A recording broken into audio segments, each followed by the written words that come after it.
I wanted to get Dr. Edwin Vieira, Harvard Law School constitutional lawyer, also a graduate of arts and sciences from Harvard, and one of the top advisors to Congress on the Constitution and Bill of Rights. He's also a best-selling author. You can just type in Edwin Vieira and find all of his latest books.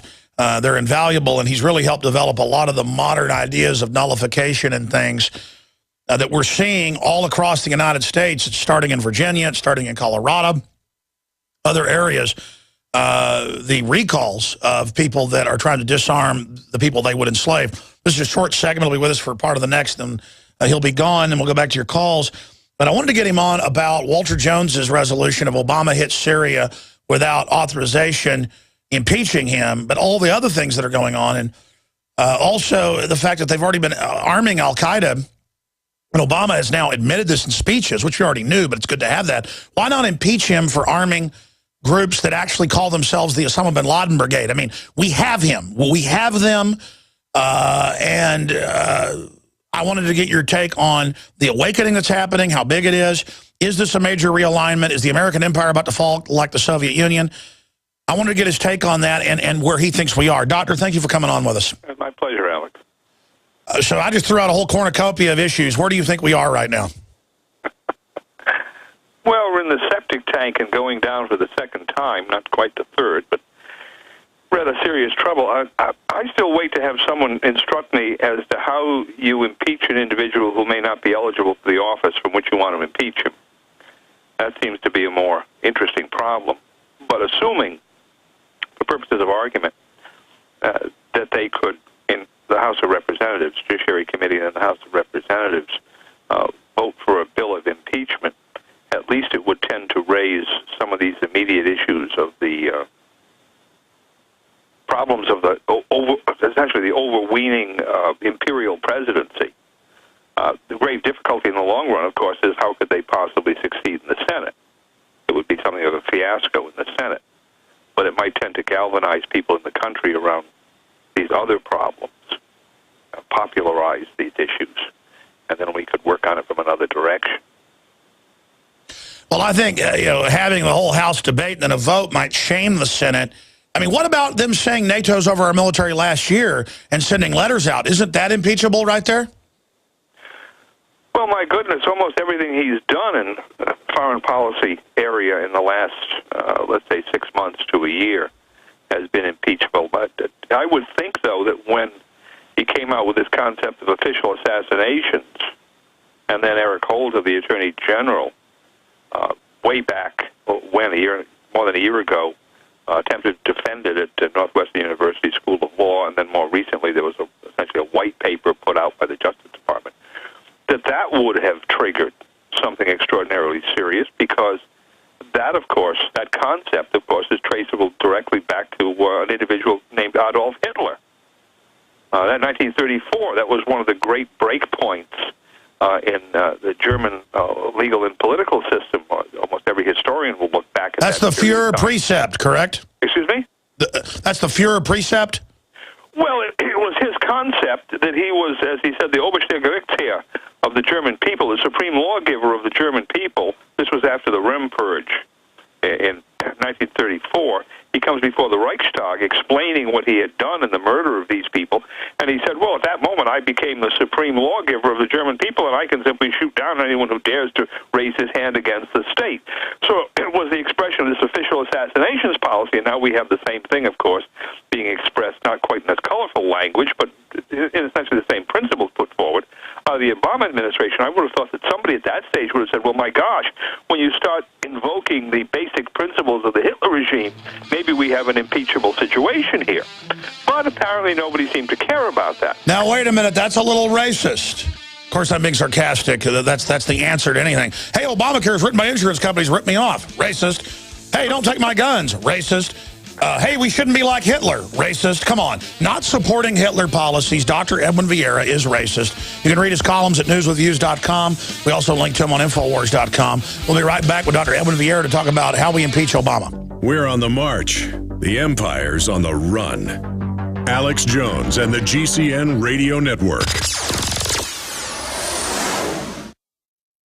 Cal-Ben Soap Company can save you thousands of dollars and give you good old-fashioned real soap that is triple concentrated and made from the highest quality vegetable and coconut oils.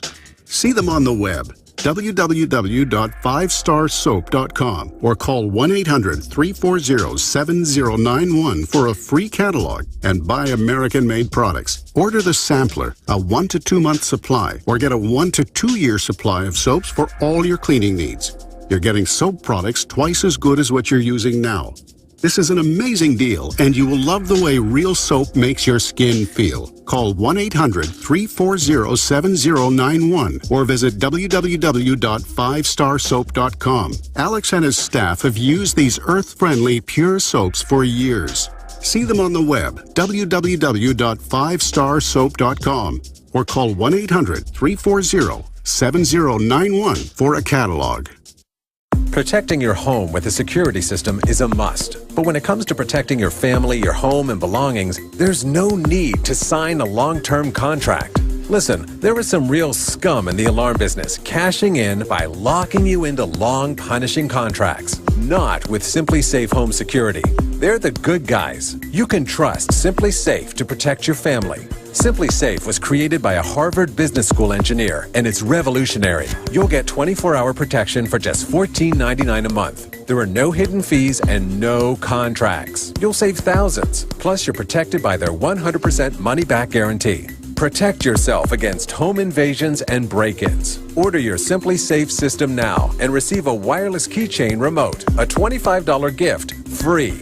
So don't waste your time dealing with scum. Visit GetSimplySafe.com. GetSimplySafe.com. GetSimplySafe.com. You may be arrested and/or subject to other police action. Tyranny is here. The grim future foretold in 1984 has become reality. It really says that the state is God. The United States is now recognized globally as one of the most oppressive police states on earth. This film conclusively proves the existence of a secret network of FEMA camps, now being expanded nationwide. This documentary exposes how the continuity of government program has established an all-powerful shadow state. Police State 4 chronicles the sickening depths to which our republic has fallen. Prepare to enter the secretive world of emergency dictatorship. Body scanners, sound cannons, citizen spies, stage terror, and cameras on every street corner. It's only the beginning of the New World Order's hellish plan. The police state isn't coming. It's here. Secure your copy today at Infowars.com or see it online in the highest quality at PrisonPlanet.tv.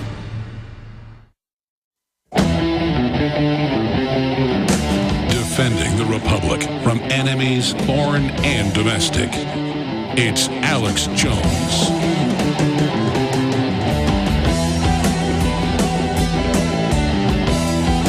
We've got a top constitutional lawyer on with us, Dr. Edwin Vieira. We're going to talk about how he would move to try to block Obama immediately before he starts World War III. And societally, if he's seeing the same mass awakening I'm seeing, and if the loss and confidence in the system signifies a turning point, and where he thinks this is all basically going. And then back to your calls, I will get to everybody that is patiently holding, like Phil and Alicia and Howie and Cynthia and everybody. We will get to you here on this special September 11th worldwide broadcast. And on the Nightly News tonight, we'll know what happened today as 2 million motorcyclists showed up in D.C. They wouldn't give them the permits. They came anyways, but every other group is allowed to have these. And they've had these before on the same date. So all the persecution we've seen, we're going to talk about that in a moment.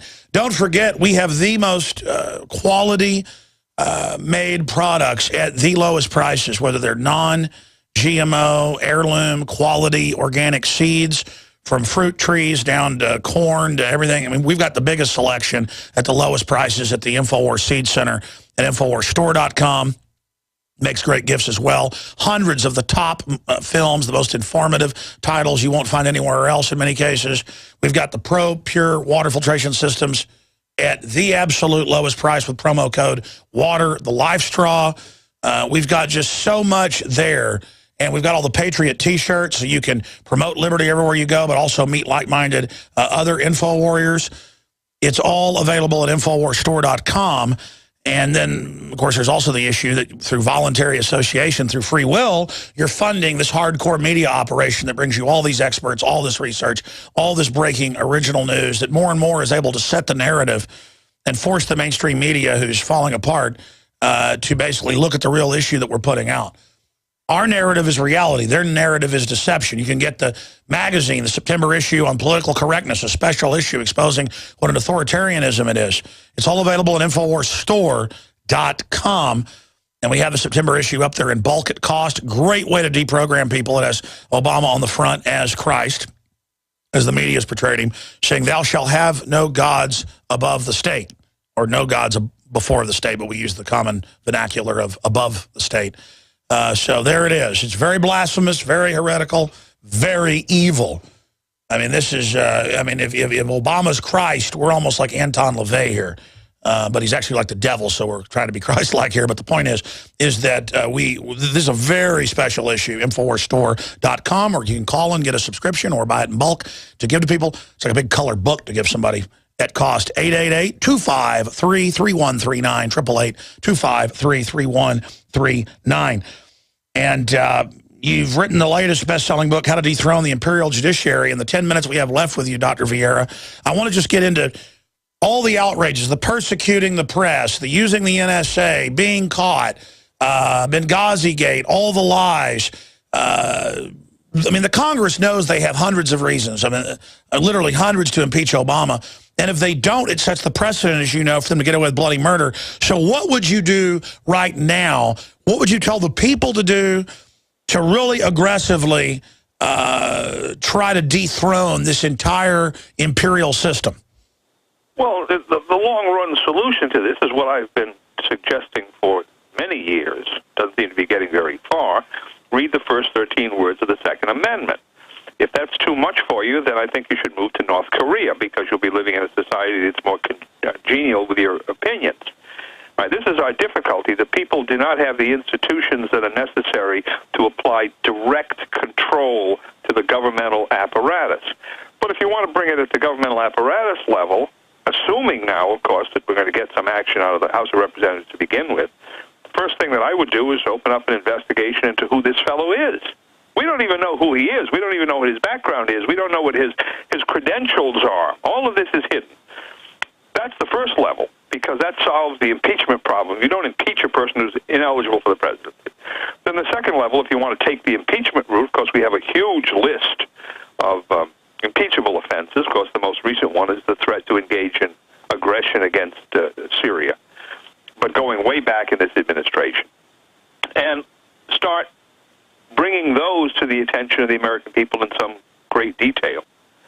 On the assumption, again, as you suggested earlier, Alex, that perhaps the Senate would be shamed into holding a proper trial once the House has put through a bill of impeachment, at least a proper trial on some of these issues. But eventually you come back to the main problem, that in a self-governing society, the people themselves have to take direct action. Self-government is not a spectator sport, I like to say. You can't sit on the bench and simply watch somebody else on the team playing, and when they fail and fail and fail, refuse to do anything. And that's our grave difficulty. We're spinning the same wheels over and over again, electing the same type of people to Congress, and expecting that the result will change. And I think it was Einstein that's given credit for saying, well, that kind of behavior is a manifestation of insanity, or the definition of insanity. So I keep trying to bring people back to the recognition that the Constitution sets out a certain structure which ultimately leaves political power in the hands of the people themselves. Now, if they are not willing to take advantage of that, then the result will be that the entire constitutional structure will fail. You can't have a building designed by architects, have 5 support columns, and pull one of those columns out and expect that that building will remain stable for a very long period of time. The architects did not put those columns in there simply because they had nothing better to do. They had a blank space on the blueprint, and so they dropped this one in. You go back to the Second Amendment concept of the well-regulated militia, which is the people organized a certain way. It's not only in the Second Amendment, it's in the original Constitution, the body of the Constitution, Article 1, Section 8, Clauses 15 and 16, Article 2, Section 1, Clause 1. That structure was not created simply because the Founding Fathers had nothing better to do with those lines, or there was space in the Constitution. But it requires the people to participate directly. If they refuse to do that, if they refuse to be a self-governing people, then for sure someone else is going to come along to govern them. And that's what we're seeing. They're seeing government, as it were, ab extra from the outside, not by the people themselves, and we're getting results that are totally adverse to what the people want, in fact, antagonistic. And of course, Doctor, I mean, as a lawyer, you're stating the very basis of law. Maybe you can restate it for average folks out there like myself. That in law, if you don't demand the rights, stand up for them vigorously, it's not even considered it's there. And so we just expect the system won't be overrun with criminals if we just lay on our backs. We will become slaves if we just lay down to every usurpation. So it really does fall to the people. And look at how 91% public opinion in Reuters polls and things out there showing similar numbers against this war has actually stopped it. Because public opinion does matter, the will. If we just lightly resist in a mass, nothing can prevail against us. Instead, it's been small groups of us engaging in Herculean efforts to try to move the world, but we have begun to succeed in ideas starting small like yours, but big ideas, moving now until we become the culture. And I've got to tell you, sir, I think we're really making major inroads. I'm going to get your take on that, A. B, how do you expect the empire to strike back? Well, I think we're making major inroads in the sense of public awareness. Years ago, people weren't aware of the problem of the Federal Reserve Bank and the effect of central banking on our economy. They're becoming desperately aware of that now as they see the consequences of it. Certainly years ago, people were not worried about the development of a police state in this country. Now they're recognizing it all the way from the Department of Homeland Security down to their local police forces and sheriff's departments. So that level of education, I would call that negative education. They're realizing what's wrong. Now we need positive education in terms of how do we deal with this kind of a problem. And it can't be putting out each little brush fire as it arises. There has to be a return to institutional control by the people so that we're not constantly confronted with these blunders or essentially criminal attacks that are made on us by rogue public officials. We've got to get control back in the hands of the people on essentially a 24-hour basis. What do you do, though, when they convert to where the majority of the people at the top of government are rogue? That becomes a tyranny. What do you do when the rogue becomes the establishment and then the patriot or the person that cares about virtuous common sense becomes the enemy? See, people need to understand historically, evil knows that it's going to take over and have resistance, so it always tries to persecute us. And now Homeland Security, I think they should be impeached, all of them that are involved in this, because they've said veterans are the #1 enemy, gun owners, George Washington's bad. I mean, this isn't free speech. This is governmental sedition against the republic. Well, that's what I think people have to recognize. We're reaching a breaking point in the historical continuum here. It's not business as usual anymore. We've had many kinds of rogue officials in the past, and they've done this or they've done that, but they've never come out openly and said that their enemy is essentially the American people as a whole, and that they intend to suppress, oppress, and repress the American people to whatever extent is necessary to keep them in line.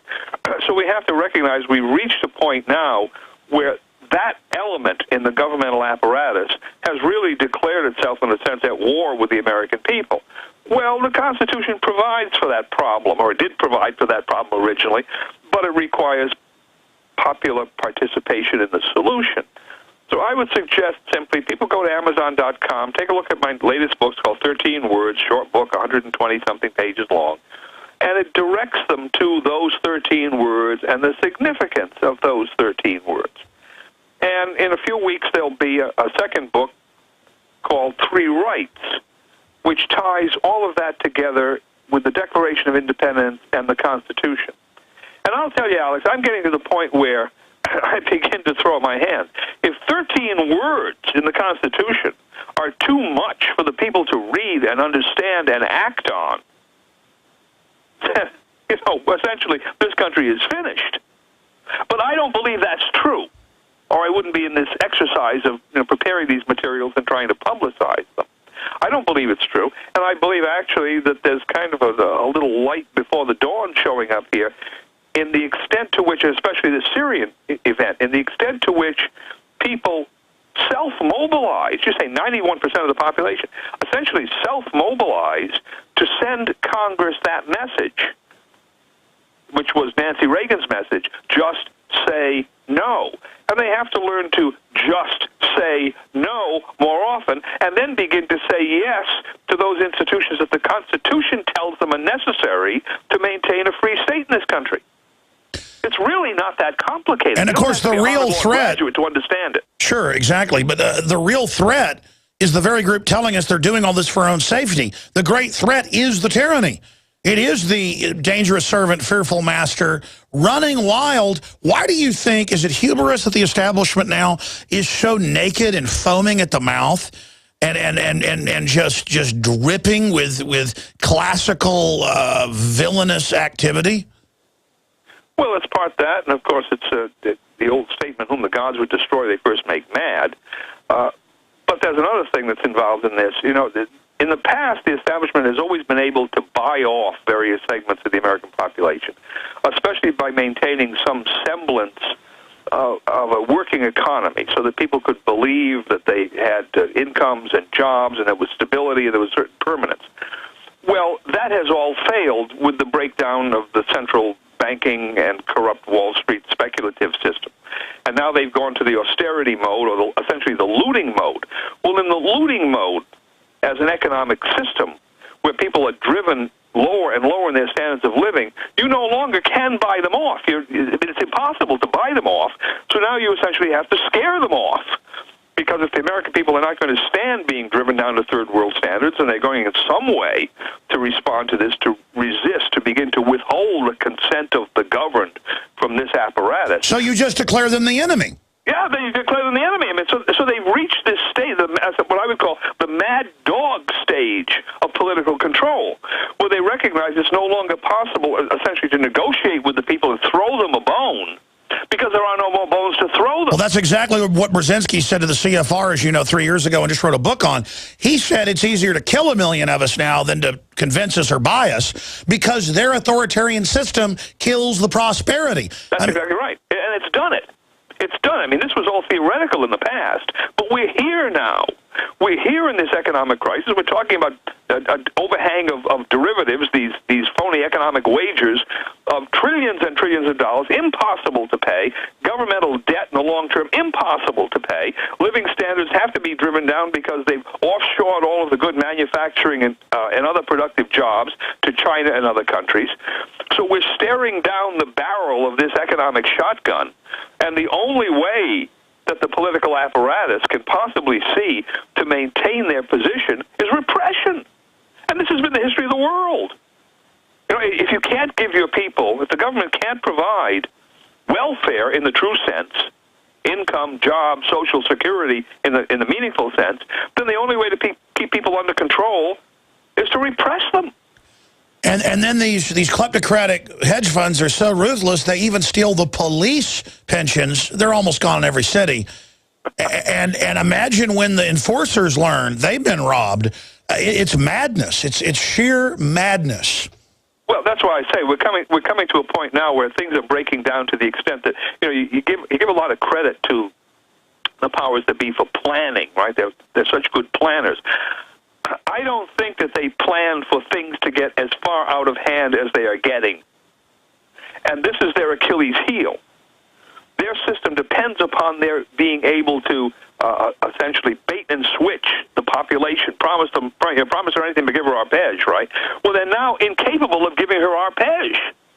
They cannot maintain even a semblance that these promises can be kept.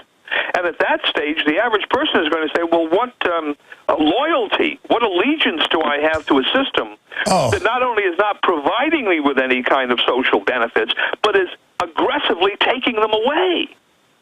To make us poor. See, the madness of these guys is with Agenda 21, they say they're going to make us poor and collectivize us for a greater good, but that's just an excuse for the byproduct of what their system creates. So they're actually trying to convince themselves that everybody's going to be poor and that they're going to have articles in the news saying it's sexy, and so everyone's going to put up with it, but it doesn't work that way.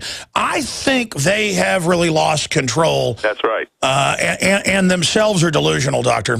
Well, that's right. As I say, to whom the gods would destroy, they first make mad. I mean, they can't convince people anywhere in the world. The Greeks don't believe this austerity theory. The Spanish don't believe it. The Portuguese don't believe it. Pretty soon the Italians and the French are going to rebel against it. Nobody believes this theory, because to believe this theory, you have to be willing to go hungry and cold and without shelter and employment, so forth and so on, which is completely contrary to any kind of rational thought, even at the lowest level of society. And they try to blame free market when it's going away from free market that did all this. Oh, you think the Federal Reserve System is a manifestation of a free market? You think these derivatives that they've generated and are going to be bailed out by the U.S. Treasury is a manifestation of a free market? I mean, even the dullest American who doesn't understand the basics of economics can look at this and say, bailouts, bail-ins, what do they have to do with It's a monopoly. Doctor, can't wait to get you when your new books come out. Thank you so much for spending time with us. Alex. Amazing. Man, he was on fire today. Whoa, I've never heard Vieira like that. Man, I'll go for a whole other hour, but we're coming back with your calls and into Overdrive. Cynthia, everybody stay there.